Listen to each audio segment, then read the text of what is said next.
하루 30초 교양 역사. 잠들기 전 듣는 세계사. 오늘도 잠들기 전 조용히 세계사 이야기를 들어보겠습니다.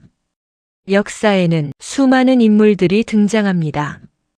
어떤 사람은 세상을 발전시키기도 하고, 어떤 사람은 세상을 혼란 속으로 밀어넣기도 합니다. 오늘 이야기의 주인공은 20세기 세계를 가장 크게 뒤흔든 인물 중 하나입니다. 한 사람의 선택이 어떻게 수천만 명의 삶을 바꾸게 되었을까요? 지금부터 아돌프 히틀러의 이야기를 천천히 살펴보겠습니다. 1889년 오스트리아의 작은 국경 도시 브라우나우 아민에서 한 소년이 태어납니다. 그의 이름은 아돌프 히틀러였습니다.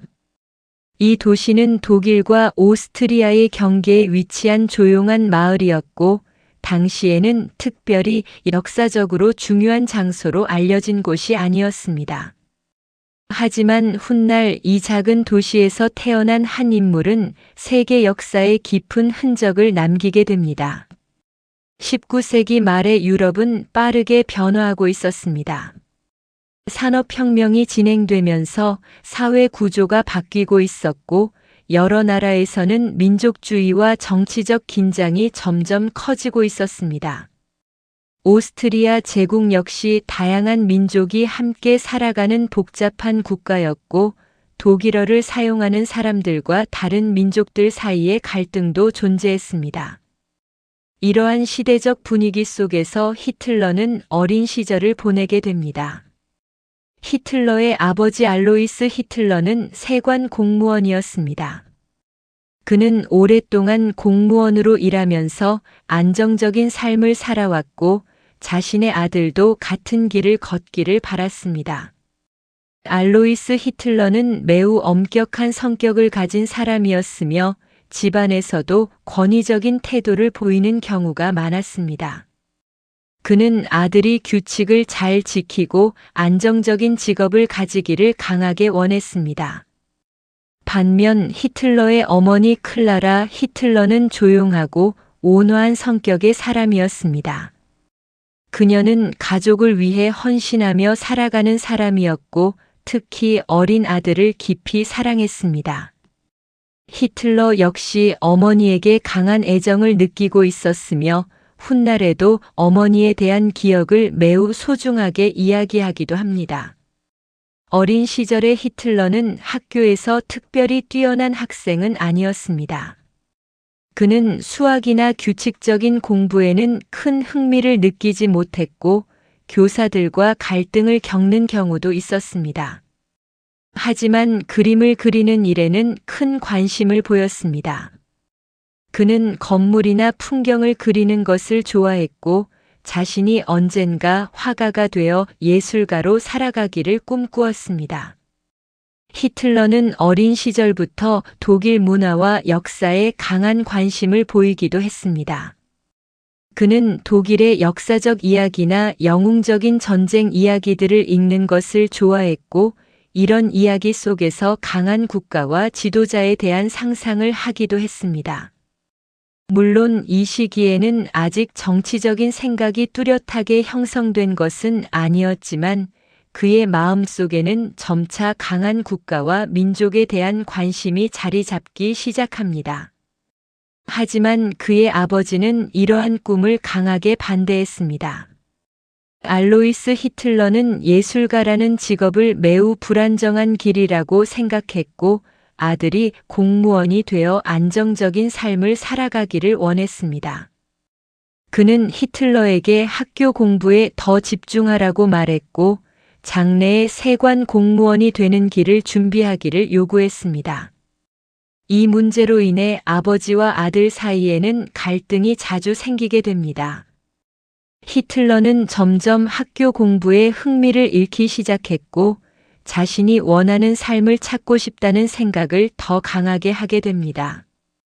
어린 나이였지만 그는 이미 자신이 평범한 공무원의 삶을 살고 싶지 않다는 생각을 가지고 있었습니다.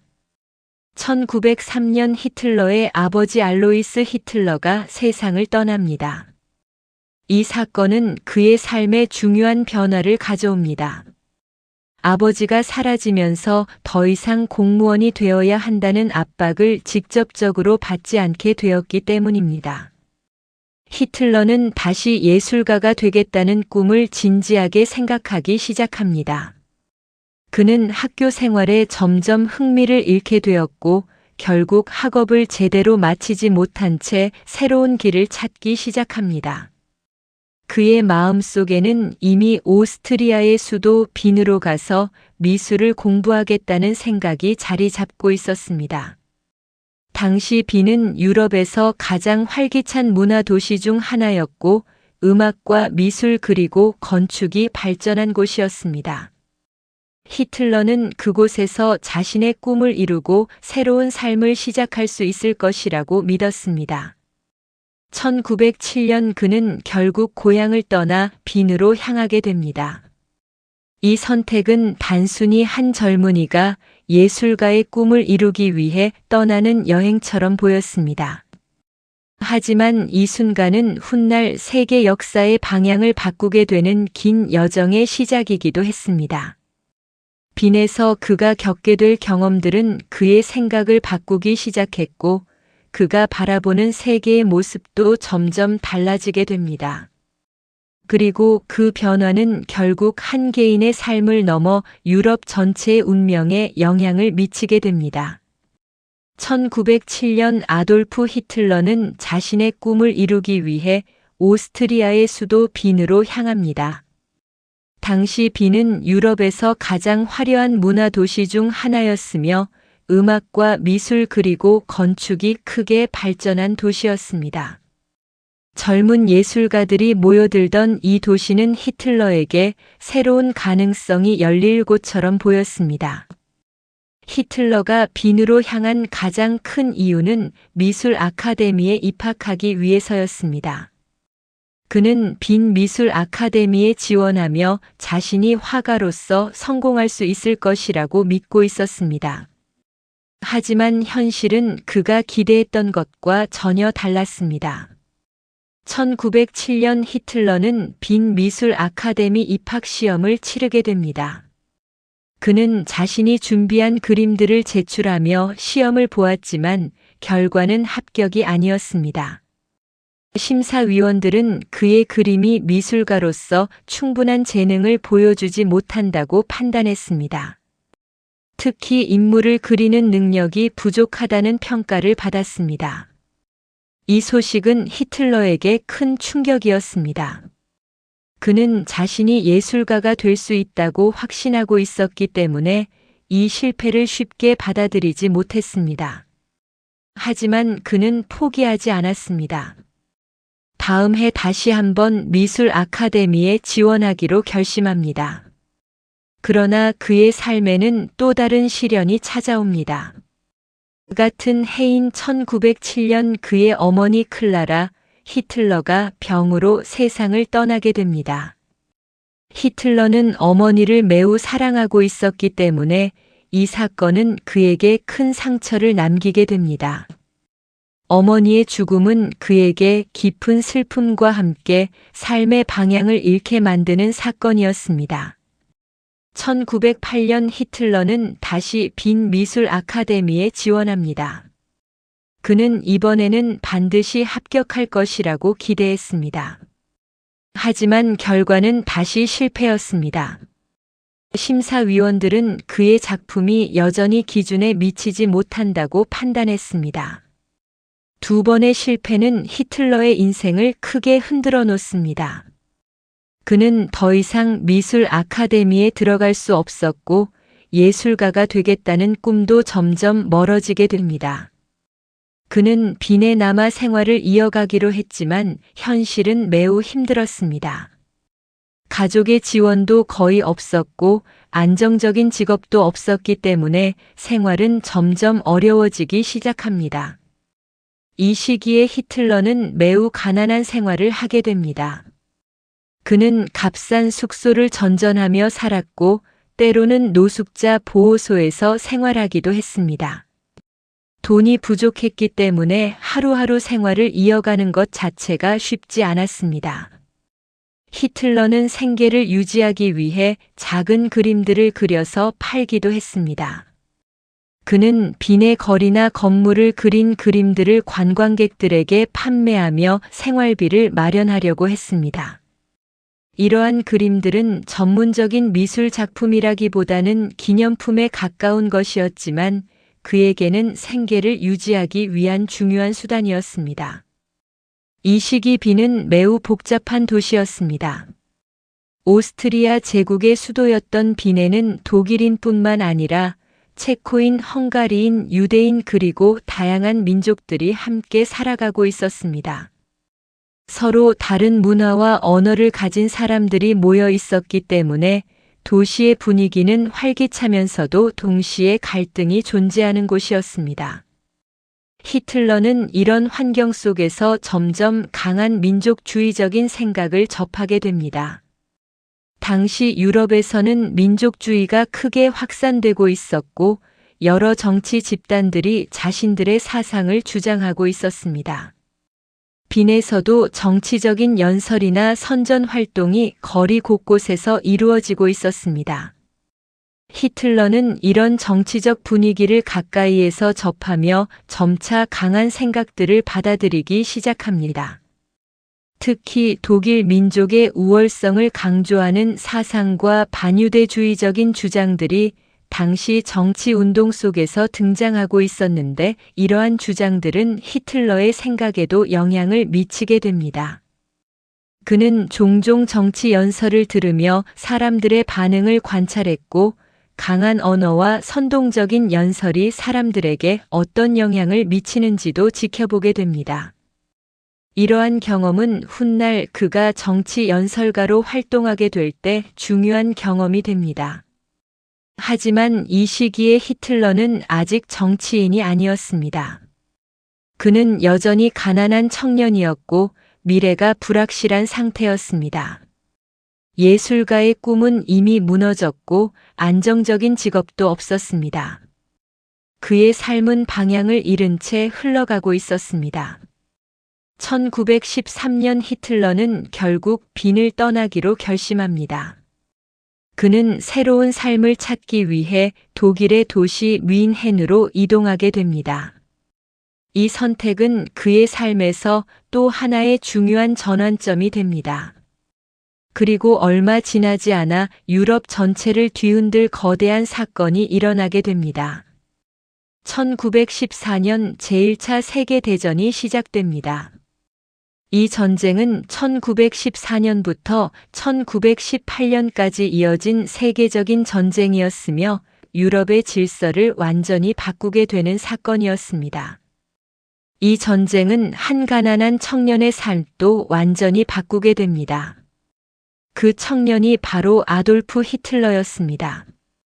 그리고 전쟁 속에서 그는 완전히 다른 길을 걷기 시작하게 됩니다.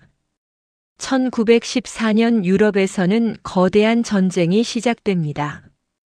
이 전쟁은 훗날 제1차 세계대전이라고 불리게 됩니다. 제1차 세계대전은 1914년부터 1918년까지 이어진 대규모 국제전쟁이었으며 유럽의 거의 모든 주요 국가들이 이 전쟁에 참여하게 됩니다. 전쟁의 직접적인 계기는 1914년 6월 오스트리아 제국의 황태자 프란츠 페르디난트가 사라예보에서 암살된 사건이었습니다. 이 사건 이후 오스트리아와 세르비아 사이의 갈등이 급격히 확대되었고 여러 나라들이 서로 동맹 관계에 따라 전쟁에 참여하게 됩니다. 당시 유럽은 이미 긴장된 상태였습니다. 독일 제국, 오스트리아 제국, 러시아, 프랑스 그리고 영국과 같은 강대국들은 군사력을 강화하고 있었고 서로를 견제하는 동맹 관계를 형성하고 있었습니다. 이러한 상황 속에서 사라예보 사건은 결국 거대한 전쟁의 불씨가 됩니다. 이 시기 아돌프 히틀러는 독일의 도시 뮌헨에서 살고 있었습니다. 그는 오스트리아 출신이었지만 독일 문화에 강한 애정을 가지고 있었고 독일 국가에 대한 소속감을 느끼고 있었습니다. 1914년 전쟁이 시작되자 히틀러는 독일군에 자원 입대합니다. 그는 전쟁에 참여하는 것을 매우 중요한 일로 생각했고 자신이 독일을 위해 싸울 수 있다는 사실에 큰 의미를 느끼고 있었습니다. 히틀러는 바이에른 군대에 소속되어 서부 전선으로 보내집니다. 서부 전선은 독일과 프랑스 그리고 영국 군대가 서로 맞서 싸우던 주요 전투 지역이었습니다. 당시 전쟁은 이전의 전쟁과는 전혀 다른 모습이었습니다. 기관총과 대포 그리고 독가스와 같은 새로운 무기들이 등장하면서 전쟁은 훨씬 더 파괴적인 형태로 변했습니다. 수많은 병사들이 좁은 참호 속에서 생활하며 서로를 공격하는 참호전이 계속되었습니다. 히틀러는 전선에서 전령병으로 활동했습니다. 전령병은 전투 상황 속에서 명령이나 문서를 전달하는 역할을 하는 병사였습니다. 이 일은 매우 위험한 임무였습니다. 전선 사이를 이동해야 했기 때문에 언제든지 포탄이나 총격에 노출될 수 있었기 때문입니다. 히틀러는 이러한 위험한 임무를 수행하면서 여러 차례 전투를 경험하게 됩니다. 그는 전쟁 속에서 강한 국가와 군대의 중요성을 더욱 확신하게 됩니다. 전쟁은 그의 삶에서 매우 강한 인상을 남겼고 그의 생각에도 큰 영향을 미치게 됩니다. 전쟁이 진행되는 동안 히틀러는 2차례 부상을 입게 됩니다. 1916년 그는 전투 중 다리를 다치는 부상을 입었고 치료를 받기 위해 후방 병원으로 이동하게 됩니다. 하지만 그는 치료가 끝난 뒤 다시 전선으로 돌아갑니다. 1918년 그는 또 다른 사고를 겪게 됩니다. 전투 중 독가스 공격을 받으면서 눈에 심각한 피해를 입게 되었고 다시 병원으로 옮겨집니다. 이 시기 히틀러는 전쟁이 계속되는 상황 속에서도 독일이 승리할 것이라고 믿고 있었습니다. 하지만 현실은 달랐습니다. 1918년 독일은 전쟁에서 패배하게 됩니다. 전쟁은 1914년부터 1918년까지 이어졌고 결국 독일과 오스트리아가 속한 동맹국은 패배를 인정하게 됩니다. 이 소식은 히틀러에게 큰 충격이었습니다. 그는 병원에서 독일의 패배 소식을 듣게 되었고 이 사건은 그의 삶에서 매우 중요한 순간이 됩니다.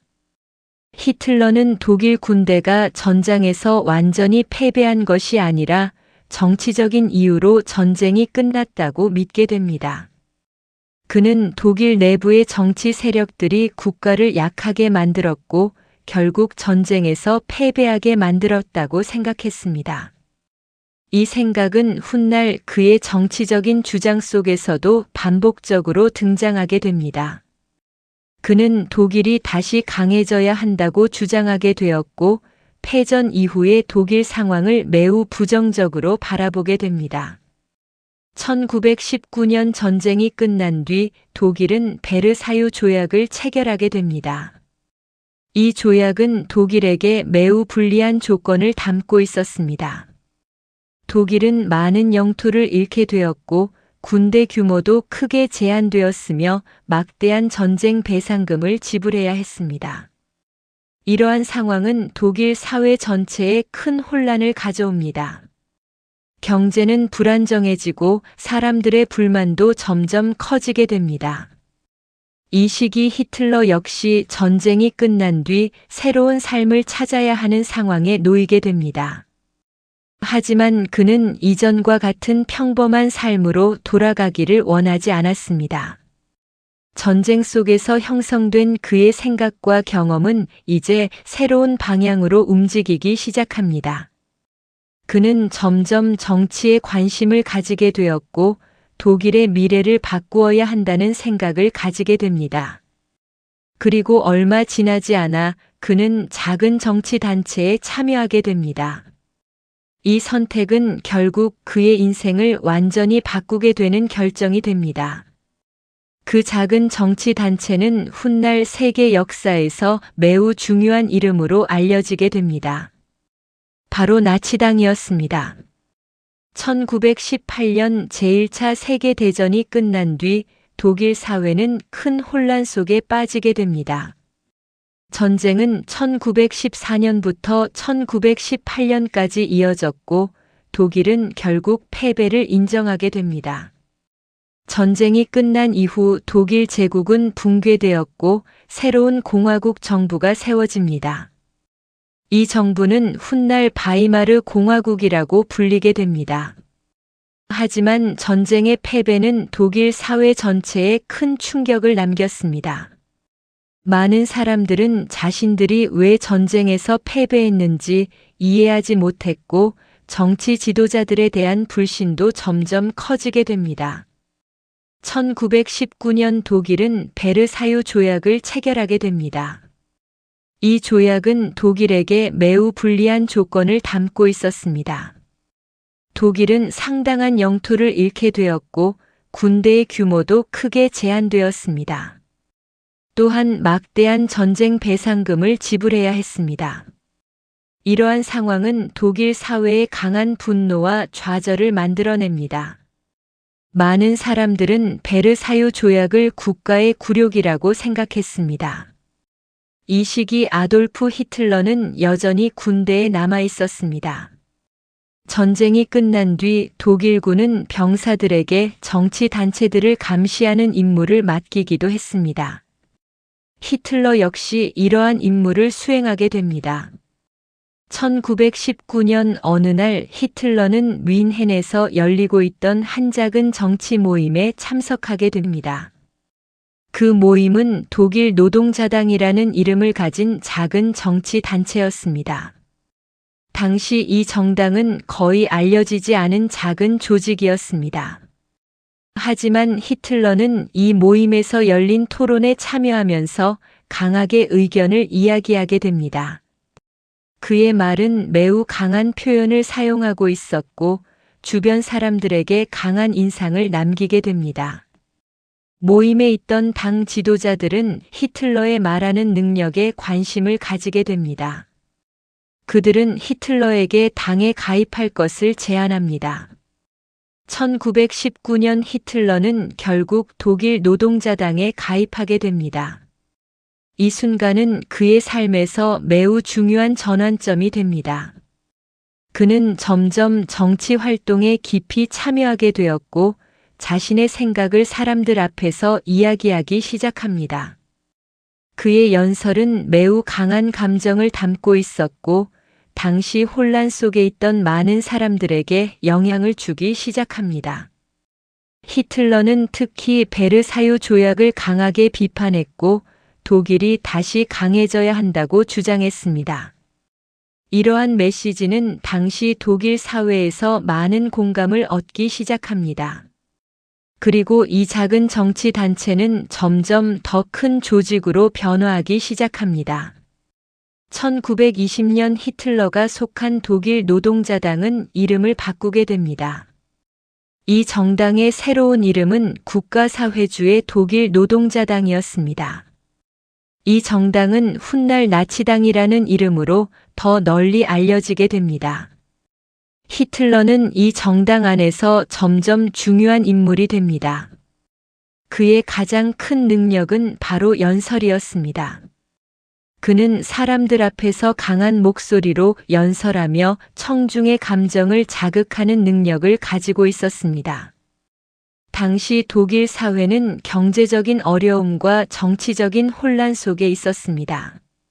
많은 사람들은 미래에 대한 불안과 분노를 느끼고 있었고 이러한 감정은 정치적인 메시지에 쉽게 영향을 받게 됩니다.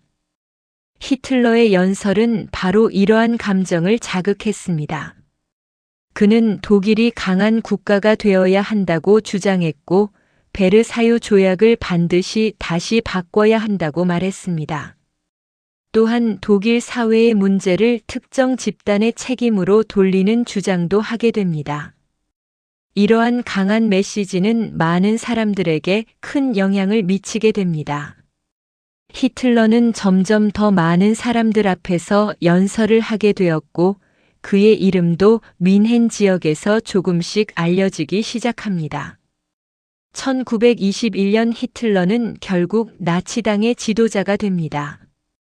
그는 정당을 더 조직적으로 만들기 시작했고 당의 상징과 조직 구조도 정비하게 됩니다. 이 시기 나치당은 붉은 깃발과 하켄크로이츠라고 불리는 상징을 사용하기 시작합니다. 이 상징은 이후 나치 정권의 대표적인 상징이 됩니다. 또한 히틀러는 당을 보호하고 정치 활동을 지원하기 위한 조직을 만들게 됩니다. 이 조직은 훗날 돌격대라고 불리게 됩니다. 돌격대는 나치당의 집회나 행사에서 질서를 유지하는 역할을 하기도 했지만 때로는 정치적 충돌 속에서 폭력적인 행동을 하기도 했습니다. 나치당은 아직 독일 전체에서 큰 정당은 아니었지만 뮌헨 지역에서는 점점 영향력을 확대하고 있었습니다. 히틀러는 점점 더 큰 정치적 목표를 가지기 시작합니다.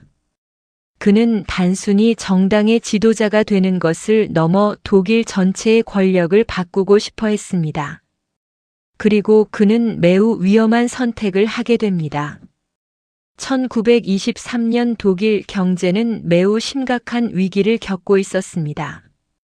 전쟁 이후 독일 정부는 막대한 배상금을 지불해야 했고 경제 상황은 점점 악화되고 있었습니다. 특히 1923년 독일에서는 초인플레이션이 발생하게 됩니다. 화폐의 가치가 급격히 떨어지면서 돈의 가치가 거의 사라지는 상황이 발생합니다. 사람들은 빵 한 덩어리를 사기 위해 가득한 돈다발을 들고 가야 할 정도였습니다. 이러한 혼란 속에서 많은 사람들은 기존 정부에 대한 불신을 더욱 강하게 가지게 됩니다. 히틀러는 바로 이 상황을 정치적인 기회로 생각합니다. 1923년 11월 히틀러는 독일 정부를 무너뜨리고 새로운 권력을 세우려는 계획을 세웁니다. 그는 뮌헨에서 정치 지도자들이 모여있던 한 맥주홀로 들어가 무장한 지지자들과 함께 쿠데타를 시도합니다. 이 사건은 훗날 맥주홀 폭동이라고 불리게 됩니다. 히틀러는 연설을 하며 새로운 정부가 세워질 것이라고 선언했습니다. 그는 군대와 경찰이 자신을 지지할 것이라고 기대했습니다. 하지만 현실은 그의 기대와 달랐습니다. 다음 날 거리에서 벌어진 충돌 속에서 경찰이 나치 지지자들을 막아섰고 총격전이 벌어집니다. 이 과정에서 여러 명이 사망하게 됩니다. 결국 이 쿠데타는 실패하게 됩니다. 히틀러는 체포되었고 반역 혐의로 재판을 받게 됩니다. 하지만 이 사건은 오히려 히틀러의 이름을 독일 전체에 알리는 계기가 됩니다. 재판 과정에서 그는 자신을 독일을 위한 애국자로 묘사하며 강한 연설을 이어갑니다. 재판 결과 히틀러는 감옥에 수감됩니다. 그리고 감옥에서 그는 자신의 생각을 정리하기 시작합니다. 그곳에서 그는 훗날 매우 유명해지는 책을 집필하게 됩니다. 그 책의 제목은 나의 투쟁이었습니다. 1923년 맥주홀 폭동이 실패한 이후 아돌프 히틀러는 체포되어 재판을 받게 됩니다. 그는 독일 정부를 전복하려 했다는 이유로 반역 혐의를 받게 되었고 결국 법원은 그에게 징역형을 선고합니다. 1924년 히틀러는 바이에른의 란츠베르크 감옥에 수감됩니다. 일반적으로 감옥 생활은 매우 힘든 시간이지만 히틀러에게 이 시기는 오히려 자신의 생각을 정리하는 시간이 됩니다. 그는 감옥에서 비교적 편안한 환경 속에서 지낼 수 있었고 여러 방문객들을 만나기도 했습니다. 또한 그는 많은 시간을 책을 읽고 자신의 정치적 생각을 정리하는 데 사용합니다. 이 시기 히틀러는 한 권의 책을 쓰기 시작합니다. 그는 자신의 삶과 정치적 생각 그리고 독일의 미래에 대한 계획을 글로 정리하기 시작합니다. 이 책의 제목은 나의 투쟁이었습니다. 독일어로는 마인 캄프라고 불리는 이 책은 훗날 나치 사상의 핵심을 담은 책으로 알려지게 됩니다. 히틀러는 이 책에서 독일 민족의 강한 국가를 주장했고 베르사유 조약을 강하게 비판했습니다. 또한 독일이 다시 강해지기 위해서는 새로운 정치 체제가 필요하다고 이야기했습니다. 이 책에는 매우 극단적인 주장들도 포함되어 있었습니다. 히틀러는 특정 민족과 집단에 대한 강한 적대감을 드러냈고 이러한 생각들은 이후 나치 정책의 중요한 부분이 됩니다. 하지만 이 시기에는 아직 히틀러가 독일 전체에서 유명한 정치인은 아니었습니다. 그는 여전히 하나의 정치 운동을 이끌고 있는 인물에 불과했습니다. 1924년 말 히틀러는 감옥에서 풀려나게 됩니다.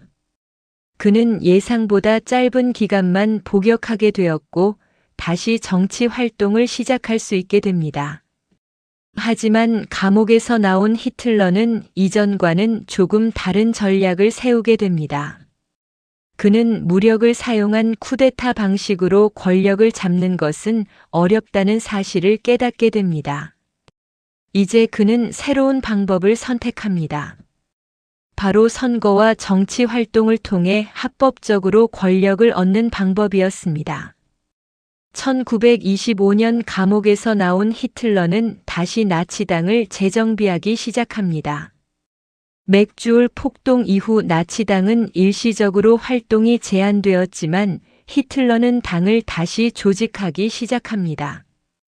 그는 정당의 구조를 더욱 체계적으로 만들고 전국적인 조직으로 성장시키려는 계획을 세웁니다. 히틀러는 자신의 연설 능력을 적극적으로 활용합니다. 그는 독일 곳곳을 돌아다니며 연설을 했고 점점 더 많은 사람들이 그의 연설을 듣기 위해 모여들기 시작합니다. 그의 연설은 매우 강한 감정을 담고 있었습니다. 그는 독일의 과거 영광을 이야기하며 독일이 다시 강한 국가가 되어야 한다고 주장했습니다. 또한 독일 사회의 문제를 해결하기 위해 새로운 정치 지도력이 필요하다고 말했습니다. 1920년대 후반 독일은 비교적 안정된 시기를 맞이하게 됩니다. 경제 상황도 조금씩 나아지고 있었고 사람들의 생활도 점차 안정되어 가고 있었습니다. 이 시기 나치당의 지지율은 아직 크게 높지 않았습니다.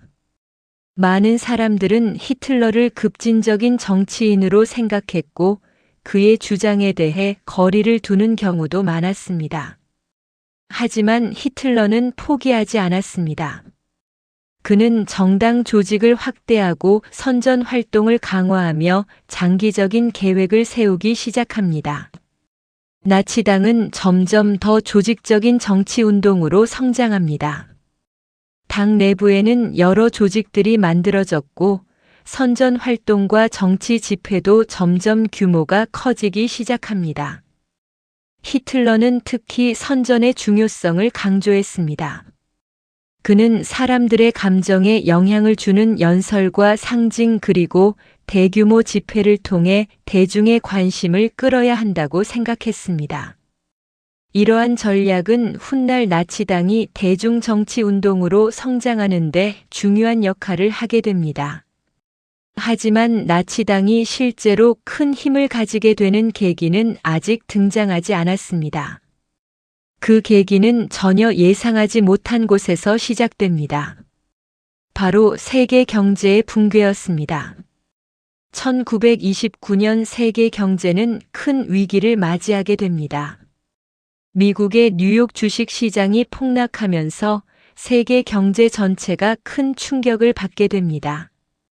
이 사건은 훗날 대공황이라고 불리게 됩니다. 대공황은 1929년부터 1930년대 초반까지 이어진 세계적인 경제 위기였습니다. 많은 기업들이 파산했고 수많은 사람들이 일자리를 잃게 됩니다. 독일 역시 이 경제 위기에 큰 영향을 받게 됩니다. 당시 독일 경제는 이미 전쟁 배상금과 정치적 불안 속에서 어려움을 겪고 있었기 때문에 대공황의 충격은 더욱 크게 나타납니다. 수많은 공장이 문을 닫게 되었고 실업자는 급격히 늘어나게 됩니다. 많은 사람들은 미래에 대한 불안과 분노를 느끼게 됩니다. 이러한 상황은 정치 환경에도 큰 변화를 가져옵니다. 기존 정치 정당들에 대한 신뢰가 약해지면서 사람들은 새로운 정치 세력을 찾기 시작합니다. 히틀러와 나치당은 바로 이 상황 속에서 빠르게 성장하게 됩니다. 히틀러는 자신의 연설에서 독일의 경제 문제를 해결할 수 있다고 주장했고 강한 국가와 강한 지도자가 필요하다고 말했습니다. 그의 메시지는 경제 위기로 고통받던 많은 사람들에게 강한 인상을 남기게 됩니다. 1930년 독일 총선에서 나치당은 이전보다 훨씬 많은 의석을 얻게 됩니다. 나치당은 독일 정치에서 무시할 수 없는 세력으로 성장하기 시작합니다. 히틀러는 점점 더 많은 지지자들을 얻게 되었고 그의 정치적 영향력도 빠르게 확대됩니다. 그리고 이제 그는 단순한 정치 지도자가 아니라 독일의 최고 권력을 노리는 인물이 되어가고 있었습니다. 1933년 독일 정치에는 결정적인 순간이 찾아오게 됩니다. 히틀러는 결국 독일 정부의 최고 자리인 총리 자리에 오르게 됩니다. 그리고 이 순간부터 독일의 역사는 완전히 새로운 방향으로 움직이기 시작합니다. 1930년대 초 독일의 정치 상황은 매우 불안정했습니다. 경제 위기로 인해 수많은 사람들이 일자리를 잃었고 사회 전체에 불안과 분노가 퍼져 있었습니다. 많은 사람들은 기존 정치 세력이 이 문제를 해결하지 못하고 있다고 생각했습니다. 이러한 분위기 속에서 급진적인 정치 세력들이 점점 힘을 얻게 됩니다. 나치당 역시 빠르게 성장하고 있었습니다. 히틀러는 독일 곳곳을 돌아다니며 대규모 연설을 했고 그의 연설을 듣기 위해 수천 명의 사람들이 모이기 시작했습니다. 그는 독일이 다시 강해져야 한다고 주장했고 경제 문제를 해결하고 국가의 자존심을 되찾겠다고 말했습니다. 1932년 독일에서는 대통령 선거가 열립니다. 히틀러는 이 선거에 후보로 출마합니다. 그의 상대는 당시 독일 대통령이었던 파울 폰 힌덴부르크였습니다. 힌덴부르크는 제1차 세계대전의 영웅으로 많은 존경을 받고 있는 인물이었습니다. 선거 결과 히틀러는 대통령이 되지는 못했지만 매우 많은 표를 얻게 됩니다. 이 결과는 나치당이 독일 정치에서 매우 큰 세력으로 성장했음을 보여주는 사건이었습니다. 이후 독일 정치 상황은 계속 불안정하게 이어집니다. 정부는 여러 번 바뀌었고 정치적 혼란은 계속되었습니다. 결국 보수 정치 지도자들은 히틀러를 정부 안으로 끌어들이는 것이 상황을 안정시킬 수 있을 것이라고 생각하게 됩니다. 1933년 1월 30일 히틀러는 독일의 총리로 임명됩니다. 많은 정치 지도자들은 그를 통제할 수 있을 것이라고 생각했습니다. 그들은 히틀러가 단순히 하나의 정치 지도자로서 정부 안에서 활동하게 될 것이라고 믿었습니다. 하지만 그들의 생각은 곧 잘못된 것이었음이 드러나게 됩니다. 히틀러는 총리가 된 이후 매우 빠르게 권력을 확대하기 시작합니다. 1933년 2월 독일 국회의사당 건물에서 큰 화재가 발생합니다. 이 사건은 독일 정치에 큰 충격을 주게 됩니다. 히틀러는 이 사건을 이용해 국가의 안전을 지키기 위한 긴급 조치를 시행합니다.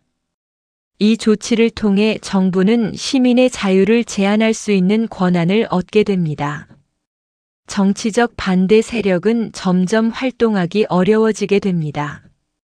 이후 히틀러는 더욱 강력한 권력을 얻기 위한 법안을 추진합니다. 이 법은 독일의 정치 체제를 완전히 바꾸게 되는 중요한 법이 됩니다. 1933년 독일 의회는 새로운 법을 통과시키게 됩니다. 이 법은 수권법이라고 불립니다. 수권법은 정부가 의회의 동의 없이도 법을 만들 수 있도록 허용하는 법이었습니다. 이 법이 통과되면서 히틀러와 그의 정부는 사실상 독일의 모든 권력을 장악하게 됩니다. 의회의 역할은 점점 약해지게 되었고 정치적 반대 세력은 점점 사라지게 됩니다. 히틀러는 나치당 이외의 정당들을 금지하기 시작합니다.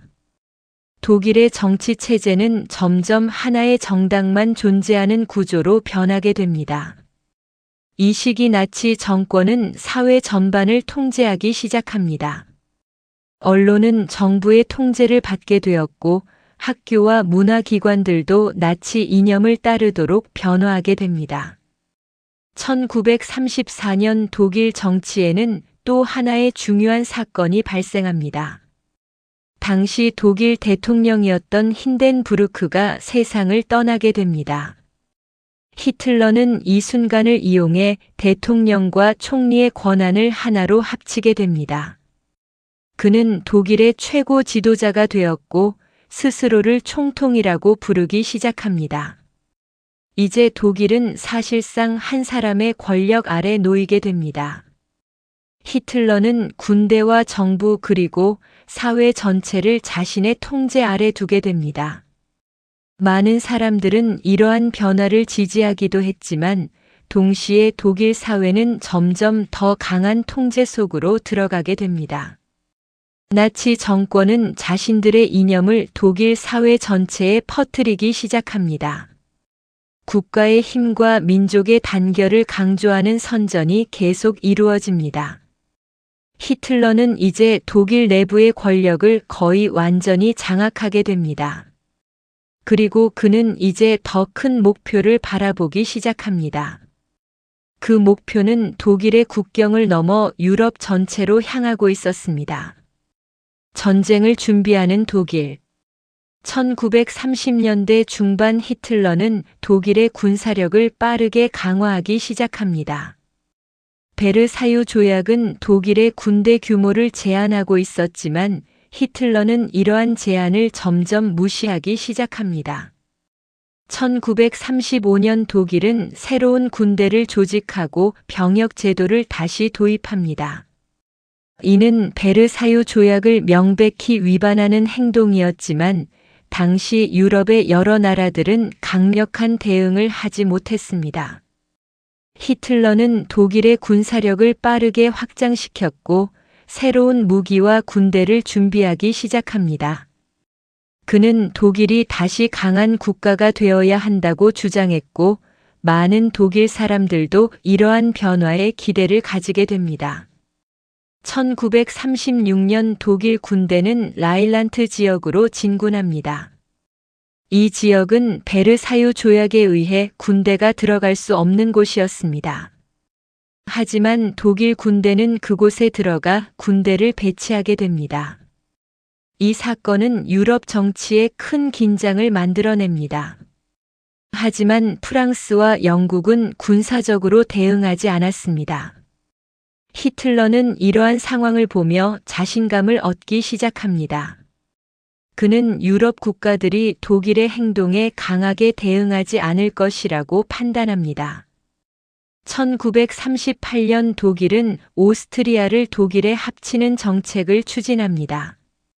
이 사건은 안슐루스라고 불립니다. 오스트리아는 결국 독일에 합병되게 됩니다. 같은 해 히틀러는 체코슬로바키아의 일부 지역인 주데텔란트를 요구합니다. 이 지역에는 독일계 주민들이 많이 살고 있었습니다.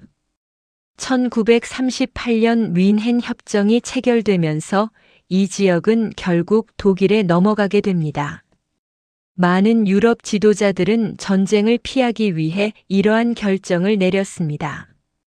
하지만 히틀러의 목표는 여기서 멈추지 않았습니다. 그는 유럽의 질서를 다시 바꾸려는 계획을 가지고 있었습니다.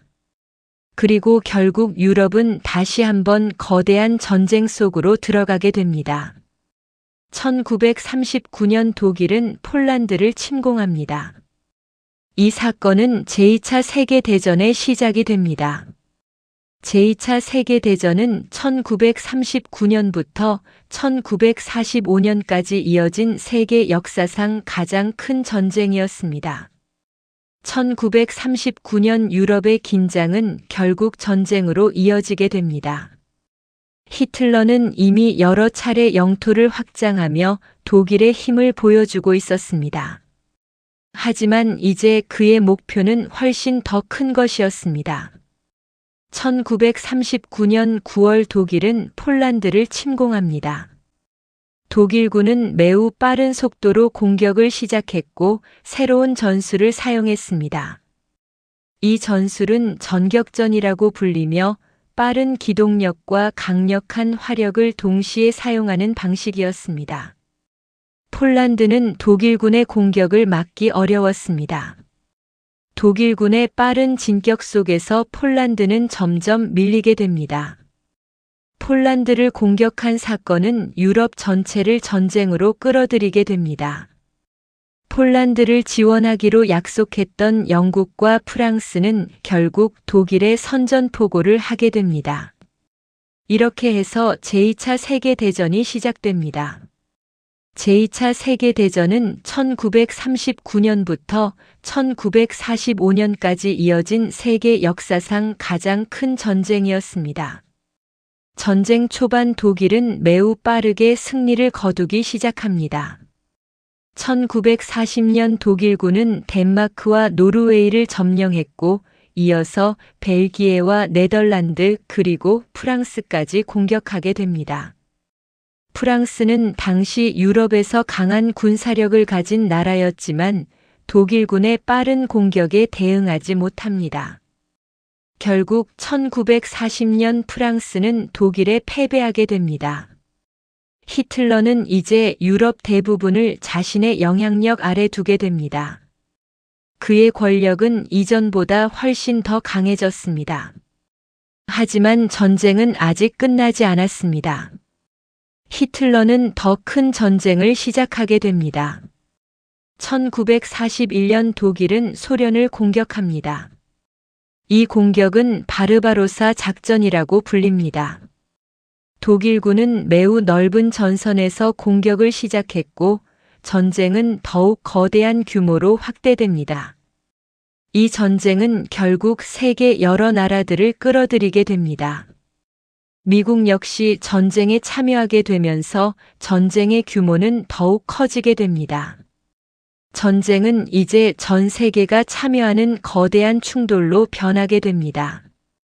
전쟁이 계속되면서 상황은 점점 변하기 시작합니다.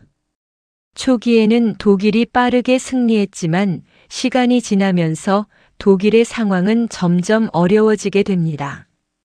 1942년과 1943년 사이 전쟁의 흐름이 크게 바뀌는 사건들이 발생합니다. 그중 가장 중요한 사건 중 하나가 바로 스탈린그라드 전투였습니다. 이 전투는 1942년부터 1943년까지 이어졌으며 독일군은 이 전투에서 큰 패배를 겪게 됩니다.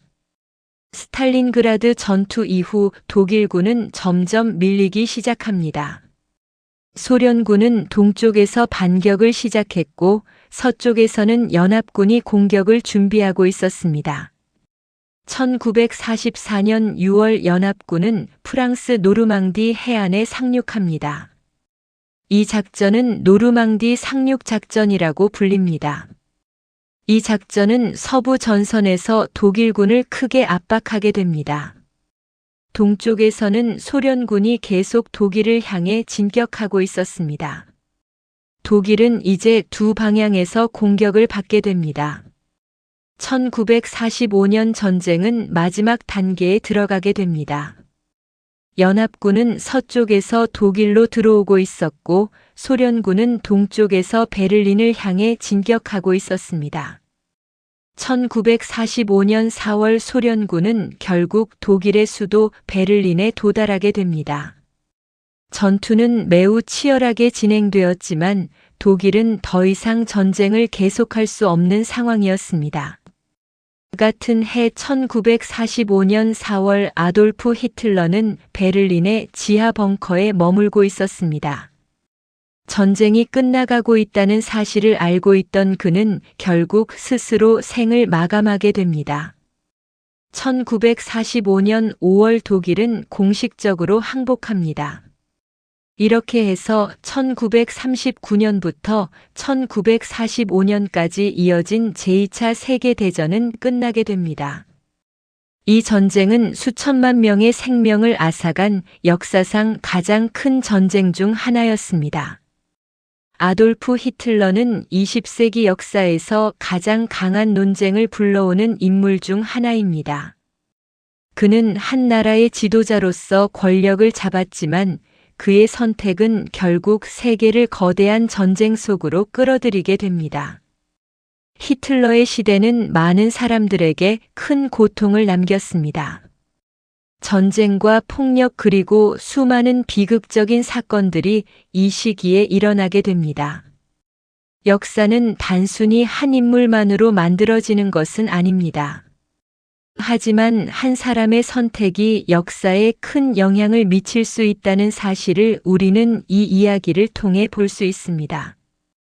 히틀러의 시대를 이해하는 것은 단순히 과거를 돌아보는 일이 아닙니다. 그것은 우리가 어떤 선택을 해야 하는지, 그리고 어떤 역사를 만들어 가야 하는지를 생각하게 만드는 일이기도 합니다. 세계사는 수많은 이야기들로 이루어져 있습니다.